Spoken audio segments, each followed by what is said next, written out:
if you think of the history of undershirt, you had the crew neck, the V-neck, the tank top, and now suddenly you have the L cut. I really want to change the world of undershirts. Welcome everybody to the Jeff Mara podcast. Today we have a very special guest, Laurent Tran, and he is the owner and creator of Lespirante Undershirts. So Laurent, thank you very much for joining us and welcome. Yeah, thanks Jeff for having me.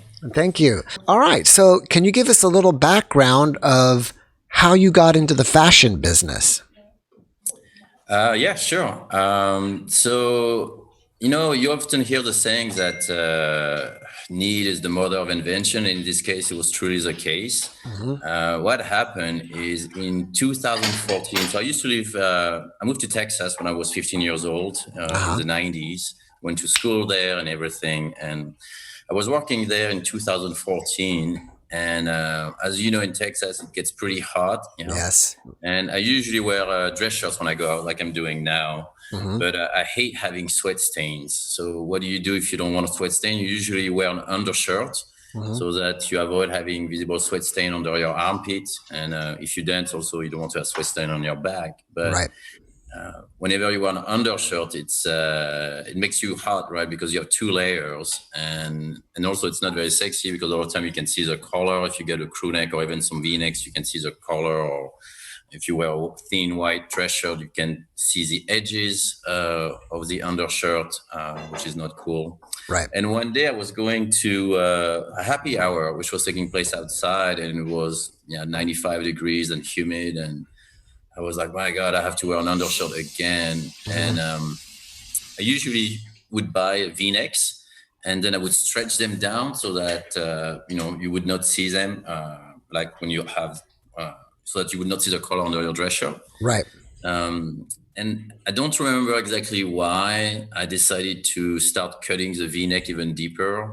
There was a pair of scissors there, and I just, it was a brand new V-neck and it wouldn't stretch, so I decided to just cut the V a bit deeper. And I kept cutting deeper and deeper until there was like no front left. And then I just decided to wear it, and I went to my happy hour, and the later in the evening when I came back, I was like, wow, it's like so much nicer than a regular undershirt because it's not hot to wear when there's no front, and I still have the sweat protection for my armpits. Mm-hmm. So that was it. And then I went on Amazon and I couldn't find anything like it, and I was like, wow, that's only an undershirt, so maybe I can try to make it. That's awesome. If you want to start a business or a brand or an entrepreneur, it's best to find what people need and then create it instead of just sitting around thinking of an idea. What can I sell, right? So you've kind of already reverse did that without even, knowing that that's what you needed. You just created something that you personally need.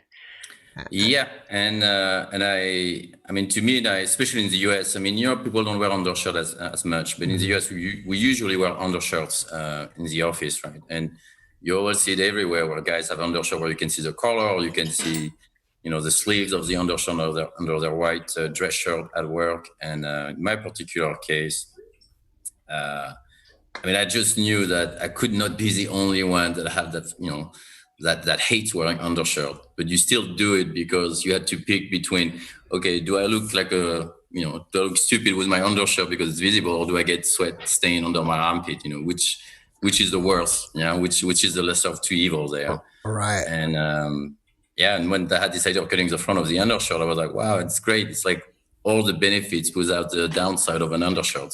Yeah. And I'm from Texas as well. And I've been to Houston many, I'm in San Antonio, but I've been to Houston many times, and Houston is more humid than San Antonio. It's just like muggy there. It's like, it can be miserable there in the summertime. So I can definitely understand where you're coming from. As you lived in there, did you ever go to Hong Kong Market? On Bel Air, yeah. My parents don't live too far from there, of course, yeah. Yeah, I used to go down there quite a bit. For a while, I even was studying acupuncture in Houston and on the weekends, so I would go down to Hong Kong Market. I thought that place is really cool. Yeah, I still have my house. I still have a townhome in Midtown. Oh yeah. And then most of my family, my two sisters, my parents are around are in the Heights and League City. Oh, And then my parents are not too far from Hong Kong market actually. oh, So cool. yeah, I know the art pretty well. I go back to the US at least twice a year, sometimes three times. Yeah. When I read about you that you decided to move to Europe, what was the decision on that? It was actually for like a job I used to have, Mm, where I basically sold a project there, and I had to move there temporarily yeah, for a few months. And at the end, I ended up.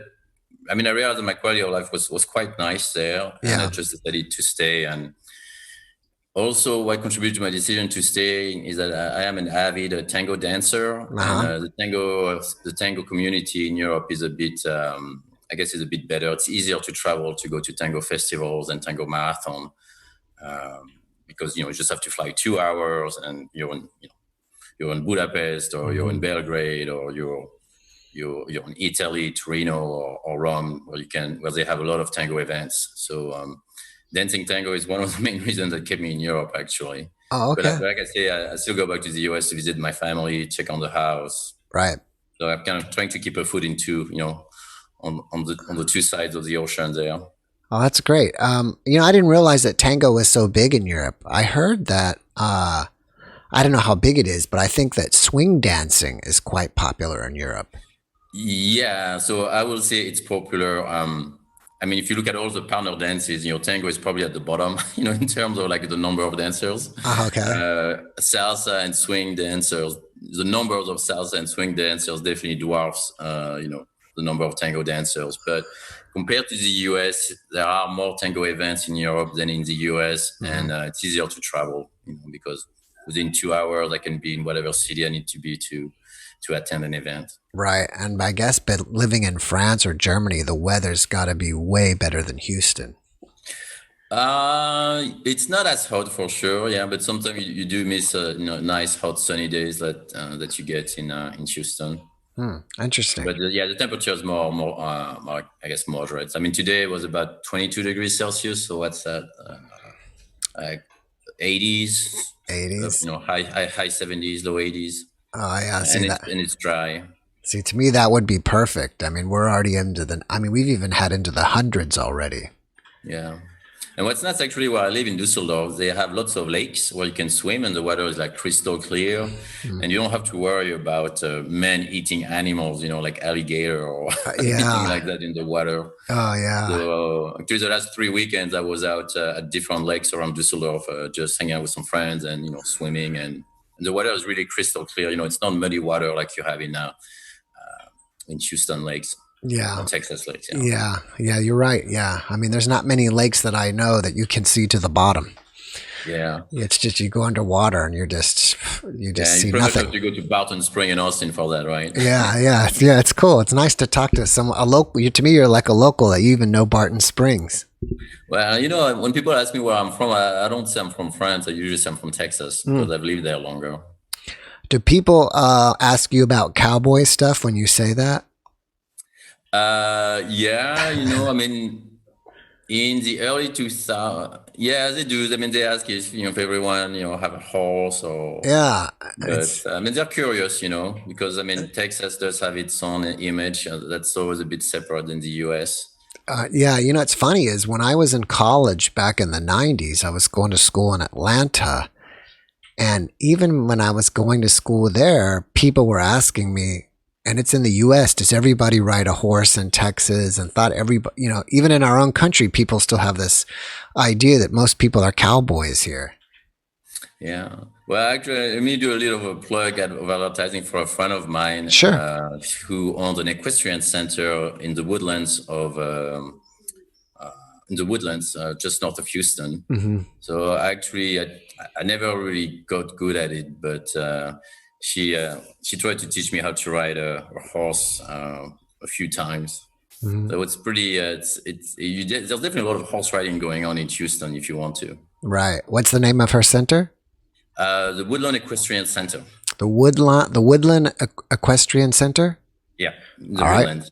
All right. Anybody here listening and you're in Houston, go check it out. Getting back to your brand, how long have you had the brand now? So it took me about 2 years to get off the ground. Mm-hmm. The website came online no, December 2017. 2017. And Yeah, so, so that's about, I guess, a bit more than, a bit less than 3 years now. all right, I know almost absolutely nothing about clothing brands and clothing manufacturing and how you go about all this. You had your design. Did you did your kind of initial where you cut your shirt and said, let me take a shirt, let me go ahead and try to design this. Did you actually work with a designer to kind of do cuts and the sewing, or did you do the cuts and sewing yourself and find out, okay, this is the way I like it physically, the way I like it cut, and then let's find fabrics? Yeah, so I mean, I can tell your audience a bit about me. I actually studied aerospace engineering and Mm-hmm. then I did the MBA thing. So my background was not at all in fashion when I decided to start this. And so I pretty much had to, figure things out on the fly. And when I decided to move forward with forming the company and launching I guess, the production, in my mind, I was thinking, well, it's only a T-shirt, so it can't be that hard to figure out. Yeah. So to go back to your initial question, how did I go about the design? So the first thing I did was basically I took a pair of scissors and I decided to cut the front of a normal T-shirt, and I did play around a bit, whether I wanted to have round edges for the sleeve and the back, just try and error to see what felt comfortable, Mm-hmm. and then I didn't know how to sew. So at one point, when I kind of liked an initial idea of the design, I basically took a T-shirt, I drew some line where I wanted to cut it, Mm-hmm. and I brought it to an alteration shop and asked them if they could just cut, along this line and then do do the edges so it would look nice. And I still have the first prototype in one of my drawers at home, actually, that I made. Oh, cool. And then after that, I went to in Europe. There's a big fashion expo. It's called Premier Vision. It's like twice a year in Paris. Mm-hmm. Something like 2,000 vendors go there. And basically, the way I went about looking for the fabric is I just went there with a prototype I had in my hand, and I went to talk to a bunch of the vendors, and I went, inside the booth, touched the fabric until I found stuff that I liked, and I ordered something maybe like 30 different type of fabrics. Uh-huh. Again, not knowing much about fabrics other than just touching it to see if I liked it. Right. I did a bunch of prototypes working with a local seamstress. Um, and then I kept wearing them and dancing with them to see which one felt nice to the touch until I decided to pick one particular fabric. It took me almost 6 months actually, to get the different types of fabrics, get the prototypes made, and then wear them and test them to select a fabric. And I ended up picking a Tencel, which is made by a company called Lenzing in Austria. Okay, I was going to ask you that. I don't know. Is tencel like a type of cotton, or is it like a? No, so Tencel is it's a viscose based fabric. So it's actually made of wood fiber, wood pulp. Okay, and So it's a bit different than cotton. Cotton it's a plant. Then you have that little cotton flower thing, mhm. but you can also make fiber out of wood pulp, and it's pretty nice. It's nicer than cotton because it absorbs more sweat than cotton per weight, Right. and it's also cooler to the touch. And then the best advantage is also that it's naturally odor resistant. So most fabric, when they try to make something that's odor resistant, they have to chemically treat it. Right. And then after 30 some washes, it kind of goes away. But with Tencel, you could basically wear your undershirt 3 days in a row before it starts smelling bad. Of course, usually you don't do that, right? Right. But if you happen to be on a business trip and you're out of undershirt or you forgot to bring one, you Yeah. can actually wear it 3 days in a row before it starts smelling bad. Or you can just rinse it with water every night and then hang dry it and wear it the next day, and it doesn't really smell. And But yeah. oh, I would say that's pretty interesting. Yeah, because I personally don't. I like to wear cotton fabrics because I feel like they breathe more. Versus, I think what you find in the states here is a lot of stuff is made with polyester.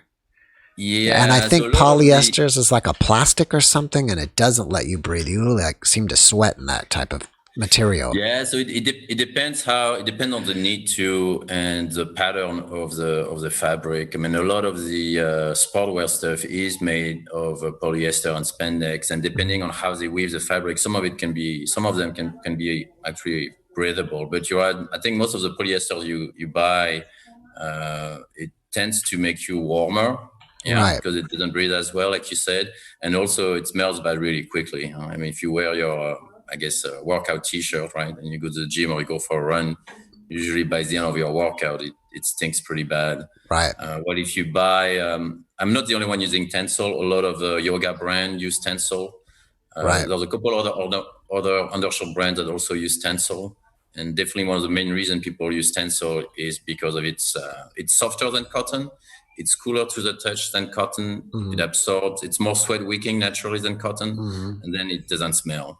Interesting. Yeah, that's very interesting. I'd like to like feel what that feels like, you know. I was looking at your website and I was looking at the way your undershirts are, but they look like they are kind of form fitting, kind of like spandex.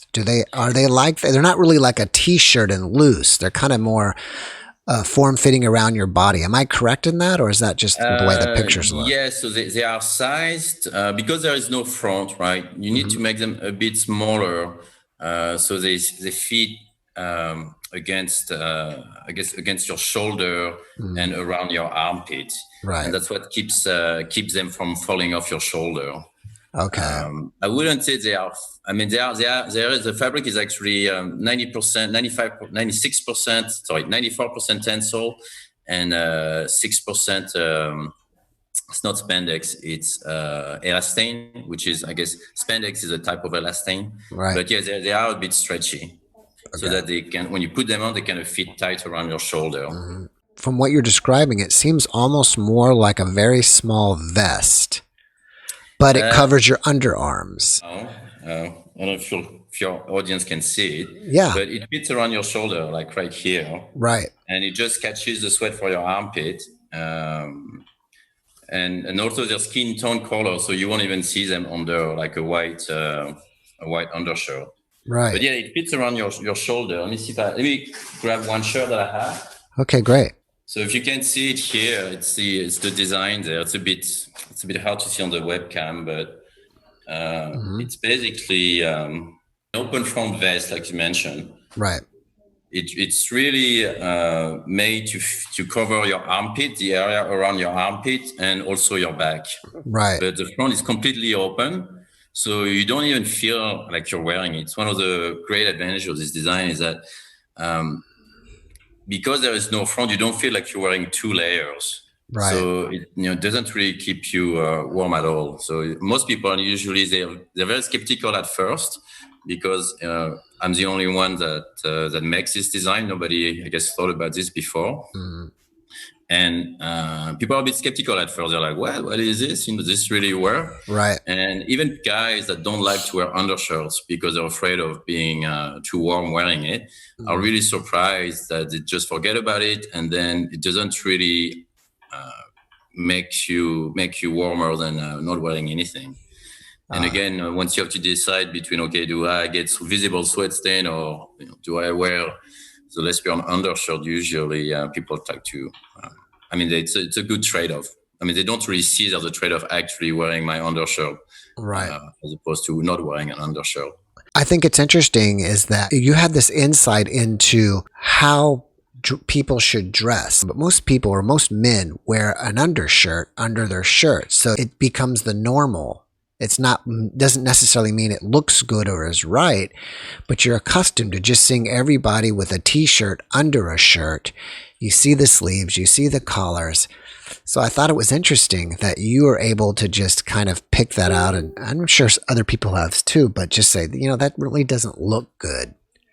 Yeah, it's Yeah, necessary, but it just doesn't look good. Where most people just accept it as that's the way it is and don't try to make a change.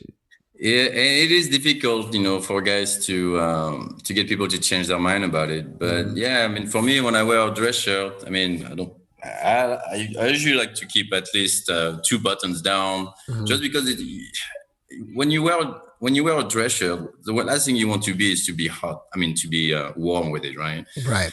And that's why I always leave the top open. Like I like to be relaxed. I don't like to button up my collar because then I feel like I'm suffocating. I Right. really want to be wearing clothes that are breathable. Right. And yeah, You know, and you're right. People are so used to the downside of wearing an undershirt, which are you can't see the undershirt. They don't even question that. Well, maybe there's a better way. Maybe there's a better design out there. yeah. Um, Yeah, that's it. That is it. Like, I mean, with other things in life or technology, we never question maybe there's a better way. We just accept as is. and it's funny because it's such a simple idea at the end of the day, right? Right. I mean, it's almost ridiculous. Okay, let me cut the front of my undershirt, right? Yeah. It's like, but it makes such a big difference. Yeah. It makes such a big difference in terms of how comfortable it is to wear it, and Hmm. yeah, like I say, the design gives you all the advantages, Hmm. all the benefits of an undershirt without the downside. Hmm. But Um, it's one of those things that people don't believe it until they wear it. So right. I'm curious of myself if I wish I could try it. Just, hey, you can place an order. yeah. Uh, so are you manufacturing these in Germany, or are you having them made like in China or No, so Indonesia or I'm India? making everything. I've kept my entire supply chain in Europe, and the main reason is I my parents. I was born in Europe, right? Even though I lived in the US Hmm. after 15. But one thing about I guess the labor laws in Europe, everybody usually gets 4 to 5 weeks of paid vacation. They get health insurance. There's usually some kind of pension form uh, from the employers. And I wanted everybody in my supply chain to have the same benefits I grew up with. And to if I wanted to make that guarantee, the only way I could do it that was feasible for me, being a small startup on my own trying to build a brand, was to keep the entire supply chain in Europe. I mean, Right. there are some people that are able to find a fair trade and sustainable factory out in Asia to lower our production cost. But this requires quite a bit of, I guess, audit work and a lot of time spending finding the right factory. And when you're by yourself, like I was, uh, trying to figure this out was just too much time and too much work that I just didn't have Right. at the time. Maybe down the road, once I have some volume up and I get more sales, I would consider maybe moving the supply or part of the supply chain to Asia if I could ensure that the factory workers got decent benefits. Like I say, so right now, what I want everybody in my supply chain to have at least 4 weeks of paid vacation, 4 months of paid maternity leaves, and then health insurance. Yeah. I mean, And that's like I say, if you keep your stuff in Europe, then you don't have to worry about it because they have to do it by law. So that makes it a bit simpler. it sounds awesome. We don't even get that here. Yeah, and also I wanted to be able to visit the factory, right? So my factory is based in Portugal, Okay. and I was able to. I think I visited them like 3 times. So even though I'm a small fish compared to to the bigger brands they deal with, it's kind of nice to be able to go to the factory and see your shirt being made. Mhm. I guess all your sales are online. You don't have them in any stores, or do you? No, currently, and I had one tango vendor that did like tango festival would resell for me. But you're right, mostly all my sales are online now through the website. Mm. I'd love to work with distributors or shops. It's just a matter of making the time to try to develop those channels, but it Mm. hasn't happened yet. So Yeah. right now, it's mostly online. Have you considered putting it on Amazon?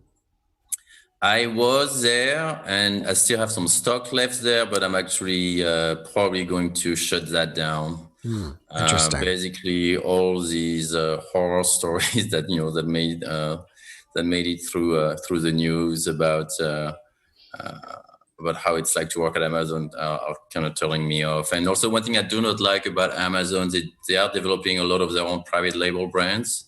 Hmm. I'm not sure how many times it happened, but they have no issues copying a product that works, and then obviously they have all the intel and analytics to figure out how to outsell your product. So Right. Yeah. it's not too crazy about a platform developing their own private labels to compete against their own partners. So Yeah. yeah. Yeah. I totally uh, get that.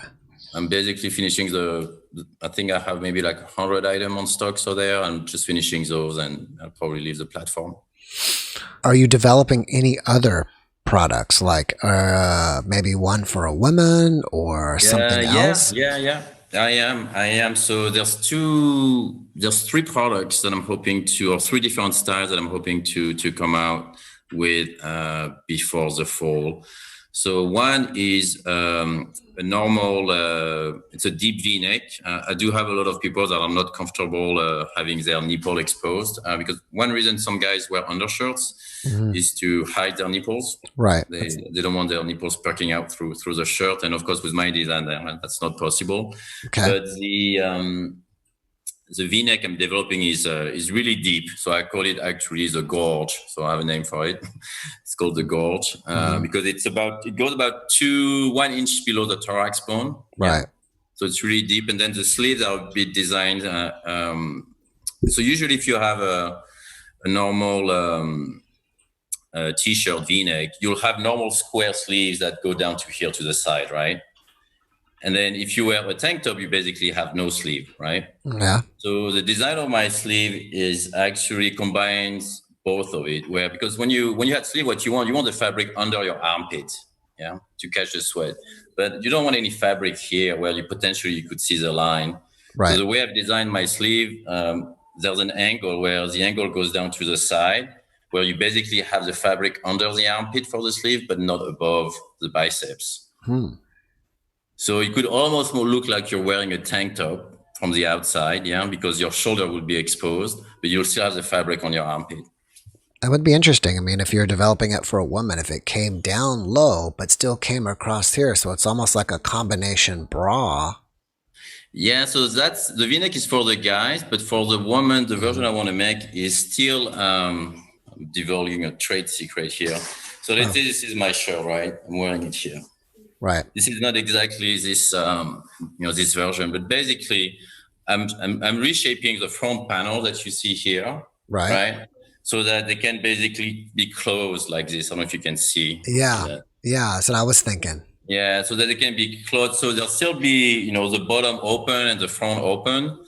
So there is less fabric and hopefully it would be less hot. But the idea is to cover the underside of the breast. So I didn't know this before, Hmm. but women do sweat from under their breast. So one of the issues that they have is to basically have sweat stains coming from under the breast. And Oh, sometimes the interesting. bra is not enough to catch everything, to catch Oh, all the sweat.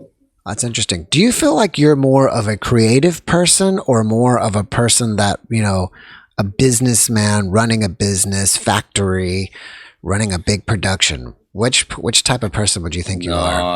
I will be honest. I do not have the discipline to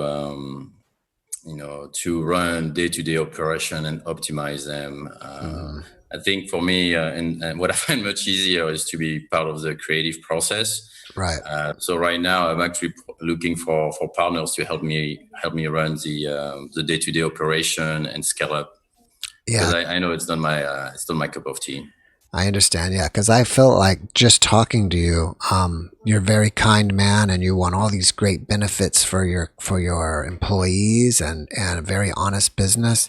I don't And know my if cost it. is basically three times more than what I could get in China Right, that's what or I'm in, saying. in, in Asia. I'm wondering how It's you. actually one of the reasons that makes it a bit difficult for me to work with distributors is that my cost is so high.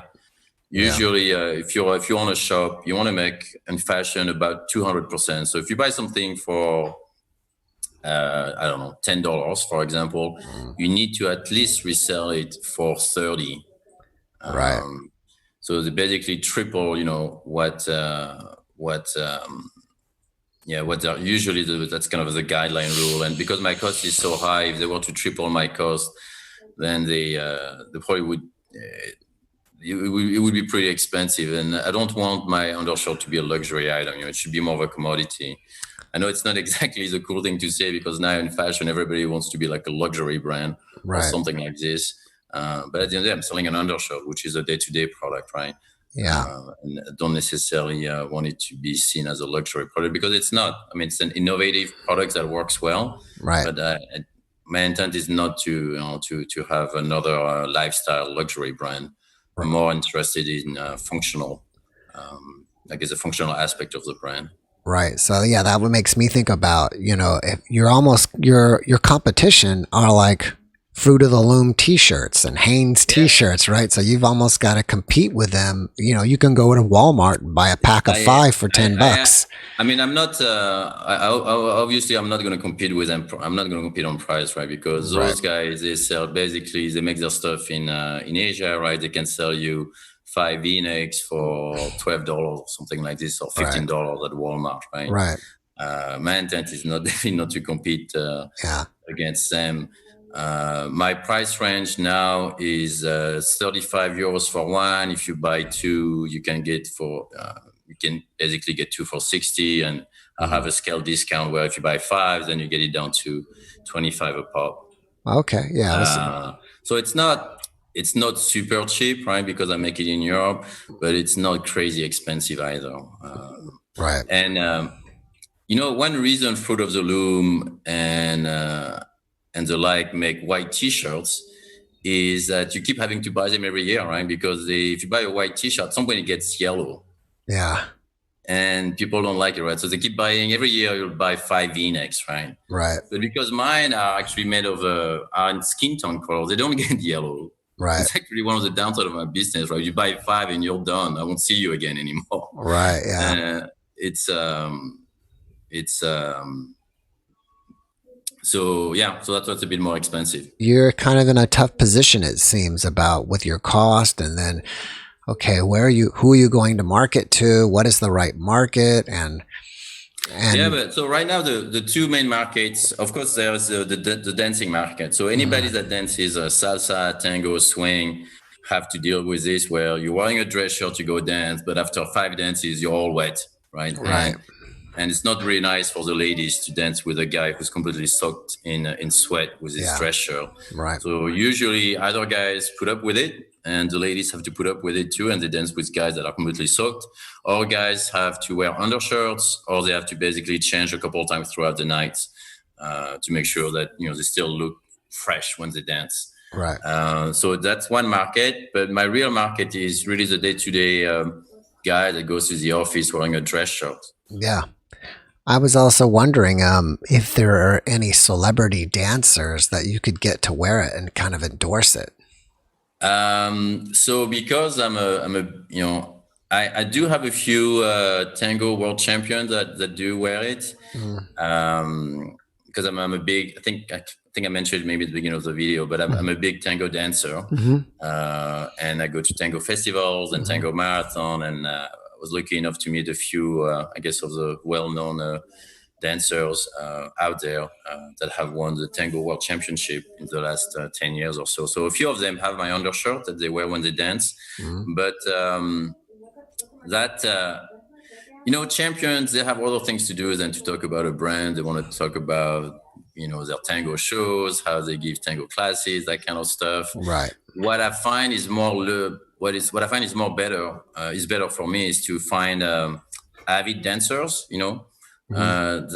that wear it and they like it so much they tell their friend about it. And if you Mhm. go to all these dance festivals, there's often a locker room where Mhm. the guys can go change when they need to change dress shirts.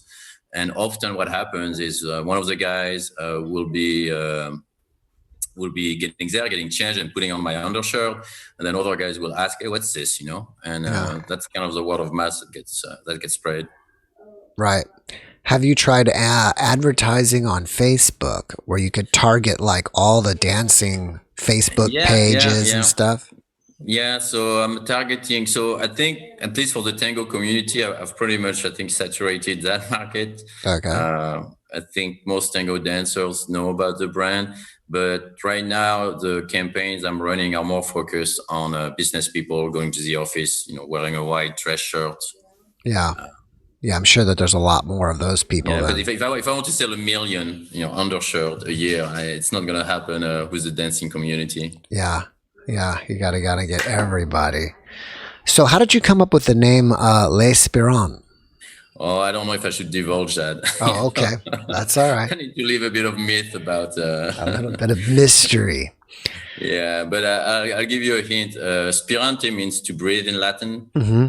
That was one of the I guess reason. I really wanted to have a brand where the key criteria for any of the designs should be that they are breathable. Right. Do you mind giving advice for anybody else out there that wants to start their own fashion brand? Some like, good things to do and good things not to do? Yeah. So the first area where I messed up is I think I took too long, to earlier I mentioned it took me 6 months to pick a fabric, Hmm. and I should have spent, I should have picked a fabric and then go with it. And then if it turned out that later I would find another fabric, I could then switch fabric, right? So it's like when you buy a house. When you buy your first house, you're not buying a house forever, right? Right. You know you're going to sell it and change it at some point. Or it's like when you paint your walls. Right. There's no point in buying a paint that has like lifetime warranty, because most likely you'll paint your walls again in 3 months or 3 years, right? Right. So it's the same thing with that. I waited too long trying to find the perfect fabric, and I wasted, I think, maybe 3 months there. The Oh, other thing where I messed up is I did a professional photo shoot okay. pretty early, and I did it too early. I think the photo shoot cost me, close to like $6,000 or something like this. Okay. Yeah, with the models and everything.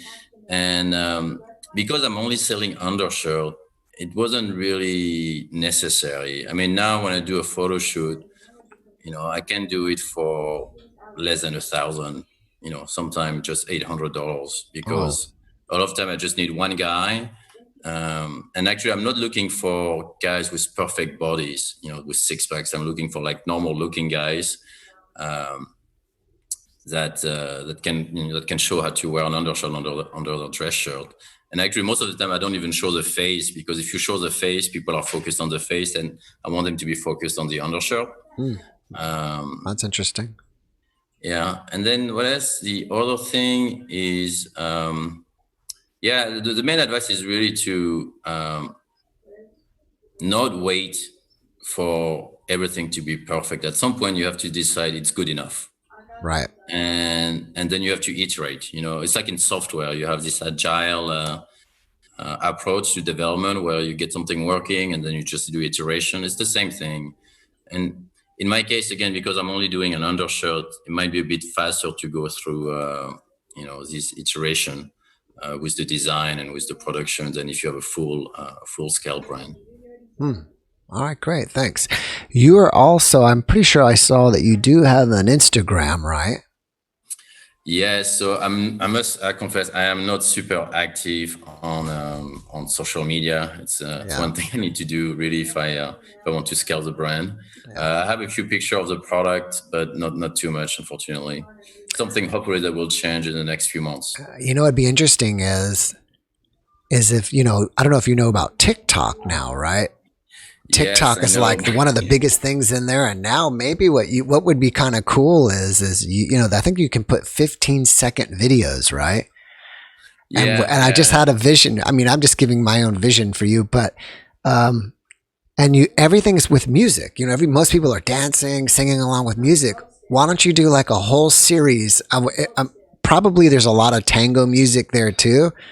Do like a whole series of tango dancing with that, just no shirt, but your shirt on, yeah, and people will yeah. be like, "Hey, what is that guy wearing?" And maybe I don't know, it just kind of popped in my mind. But do you think that the world now has become social media? Being involved with it myself on YouTube, and now, yeah, it's something that I think it's a lot less expensive than traditional media. Like, what else is there? Television, radio, or print ads? No, no, you're right. I mean, it's all. I think launching. doing the TikTok stuff or TikTok videos, doing more posting on social on Instagram. Definitely, it's one of the key strategy I need to apply for me to scale the brand, because right now I definitely do not have the funds to hire a full blown ad agencies. It's just Yeah. not possible for me at this stage. Right. So it's going to be a lot of like self-made content. Right. I have a few friends that have me that are helping me also making videos. So on my website, I have the second ad I made for the undershirt Mhm. was a cowboy video that I shot in Texas. Yeah. And there I had some friends helping me out. They were shooting. I had some friends that are real filmmakers. Okay. They were shooting a movie called Bull, which is now out in theater. And for some reason, the timing just worked out great. They were on break for 1 week, and my buddy just sent me three of his interns to shoot the video outside of Austin. Oh, great. Yeah, I watched So I that. have That some was a friends fun. helping me out with social media and also, I guess, real video production. Yeah, I watched that video. That was a fun video. Yeah. That's cool. And then I think you have another video up there that is about just kind of more product information, right? Yeah, I think I have just one video on YouTube where I'm basically showing the product. I'm Mhm. taking my shirt off in front of the camera to show how to wear the product. Right. And when you try to launch your own brand, you have to do a lot of stuff yourself, and that's part of the fun of this. Yeah, I mean, I'm trying to have fun with my brand, Mhm. um, and that's definitely one thing that I love the most about being my own boss with the brand, is that I don't necessarily have to ask anyone whether or not I should do something, whether or not this is the right video. I just decide to do it, and that's it. And maybe it's not ideal necessarily either, right? Because there's no one to put brakes on what I do, or maybe put a filter on how things should be done. But Yeah, I think, on some levels, you may actually, that may be an advantage that you can kind of, you may be outside of the box as far as other people. But I think also, like, um, I don't think you're financially tied down to this. So this is kind of more of a side gig for you.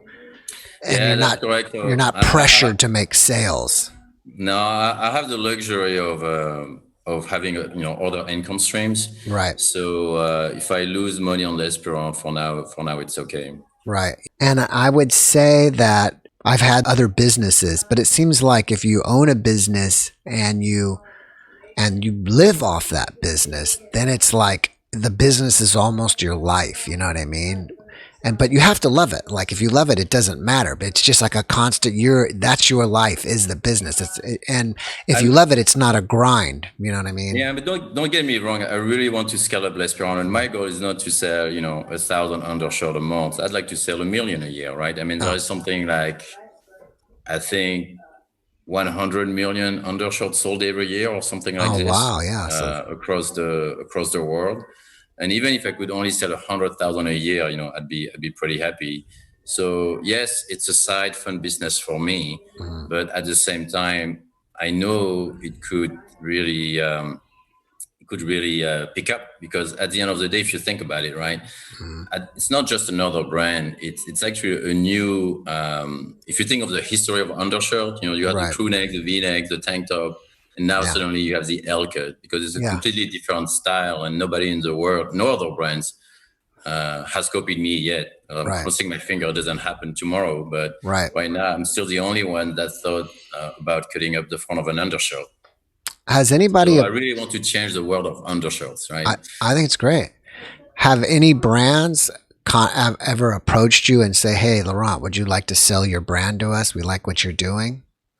No, no, I think I'm still under the radar, so I Uh, haven't had that pleasure yet. uh, if it But that's did, okay, I'm still working on it, building things up, and if it happens, great. If it doesn't, then no problem. I'll keep going. so are you saying that if somebody did approach you with the right price, you would be willing to maybe I would part consider with it, it? but there's other things I would like to do with the brand. And for example, I have a couple design in mind for like dress shirts that are breathable, pants Mhm. that are breathable, and I'm actually also there's a third product I'm trying to design now. I have a new design. I can't really talk about it because I'm actually applying for a utility patent on it. Okay. But but basically I'm trying to design an undershirt Hmm. where with which you could dance salsa the whole night and still look dry. Because usually, even if you wear an undershirt, if you dance salsa like 3 hours, you're Hmm. gonna sweat through it. Okay. At some point, you're gonna sweat through it. You're gonna saturate your shirt with sweat, and it's gonna come through at some point. And right now, the design I'm working on, and for which I'm applying for a US and a EU patent, a Hmm. utility patent, would basically allow you to dance the whole night with the same dress shirt and still look dry at the end without the sweat going through it. Hmm. And I have two prototypes that some friends of mine have been using that are tango and salsa dancers, and it really works. So I'm pretty excited about that. Interesting. I know it's probably a weird question, but what do you think about underwear? You think Underwear like panties and boxers. right? Yeah, that stuff. I'm not going there. Not going there, or I mean, briefs yeah, there's there's definitely a few friends that made a few jokes about and Uh, boxers without a front or that kind of stuff. But no, it's not in my line of sight right now to make underwears. okay, I just thought I'd ask. I mean, I don't Yeah. know. People do sweat there as well. Yeah. Well, I'll tell you one thing I would like to do is do a beach version of this undervest because often when you go to the beach, right? Hmm. Sometimes Yeah, you wear your swim trunks and you wear a t-shirt, but sometimes you want to take off your t-shirt because it's too hot. But maybe you still want some protection against the sun for your back. But then if you wear a t-shirt, it's hot. So you could actually wear this, if you made this with a different fabric to go to the beach, right? Where you would basically get still some sun protection for your back, but yeah, still have the front open so you feel free, right? Not constrained with the t-shirt. yeah, So yeah. that's something that's in the works to see if I can develop a beach version of it. Yeah, it'd be interesting. I wonder if you could swim with it, or would the water make it change? Like No, you shrink wouldn't it. wear it. This is basically something you would put on when you get back to your towel, right? Hmm. Or maybe you go to you know, go grab a beer at the beach bar with it. So you're a bit dressy, but still beach style, right? You're gonna have to start going to Ibiza and marketing it there Yeah. on the beach parties. As long as I can put it on as a marketing expense, I'd be up for it, right? Yeah, it'd be awesome. So we know that you have some other projects working. Do you have anything else going on in the future or with Lespirant that you would like people to know about? No, I'm just be on the lookout for those two new products that will be coming out hopefully in the fall. One will be the Gorge, which is a special design on the deep V-neck. Mm. Um, and then I'm actually coming out with a different version of the haircut where I will have a double layer under the armpit to absorb more sweat. Oh, okay. So those products should be coming out hopefully September, October timeframe. All right. And And the I'll plug in my website there. It's Lespirant, lespirant.com, or there's also .eu for Europe. okay, great. I was just about to ask you is where do they get that? And if they even have trouble, you're on YouTube as Lespirant as well. Yeah, it's what yeah. I mean, it's really easy. Actually, I really got lucky with the name Lespirant because if you there's no other brands that even sound like Lespirant, so Mm. I always come up first on Google search. So Oh, I totally lucked out there. okay, perfect. So you're easy to find. All right, great. Well, Laurent, I really appreciate you being with me today. I really appreciate you giving me some time. I wish you success with Lespirant. I hope you do get 100,000 sales in 2021. And Yeah. in 2022, I wish you a million sales because if you said there's 10 million or 100 million, there's still a lot of space for you. Yeah, absolutely. Well, much appreciate your time, Jess, for reaching out and having me on your show. Mhm. Okay, thank you very much and have a great evening. Yeah, you too. Bye bye. Bye bye.